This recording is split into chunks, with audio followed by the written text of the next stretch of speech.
ดีครับทุกคนวันนี้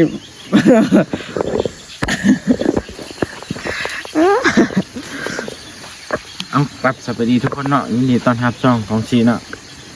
มาไทยหน้าอีกไทยได้2 มือแล้วนะผมมีนำเนาะมันนี่กับมาซ้ำยังจะให้ยัง3-4ให้เมื่อวานกับเบาแทมบอกว่า มันผมมีนำเนาะไทยฮอด7 โมงตอนแรงเมื่อวานจังเมื่อเนาะน้ำมันผมมีนำเนาะถ้าจะนำมาเมื่อวานฝนตกน้อยเดียวมันก็เศร้าแต่ยังใครอยู่นำหลายเลยเนาะถ้าเบิ่งมื้อนี้ช้ำมันสิแล้วตอนเช้าเนาะยังจะให้ยัง3-4ให้มาเบิ่งน้ำกันนี่ไปนี่แหละญี่ปุ่นยังจะให้2ให้อยู่นี่ยังให้เดียวทางยังให้น้อยๆนี่เป็น4ให้เนาะฝนตกน้อยเดียวมันก็เศร้าเนาะเมื่อวานนี่เบิ่งน้ำนี่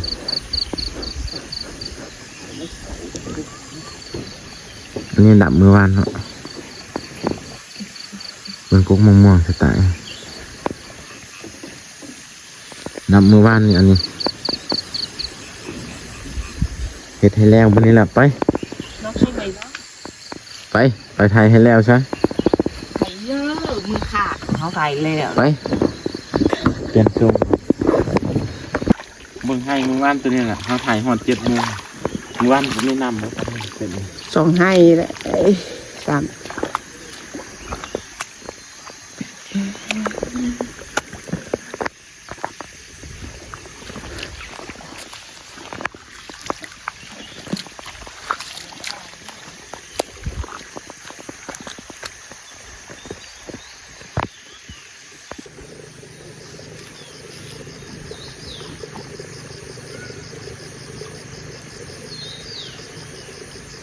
ปิดแล้วเนี่ยอัดสวย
นี้ก็ดำเรียบร้อยแล้วเนาะไถเรียบร้อยแล้ว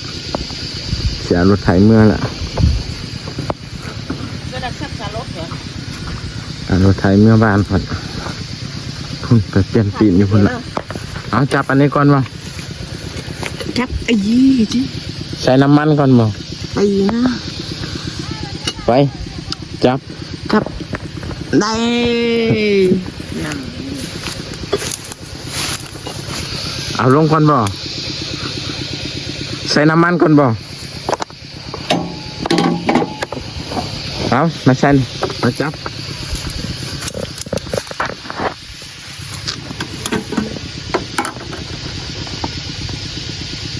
ยังหลายอยู่ หลายคีนี่เบิดแล้วมาดีนมือเนาะปากป่า หอดบ้านบ่นิดนึงหอดบ้านเนาะ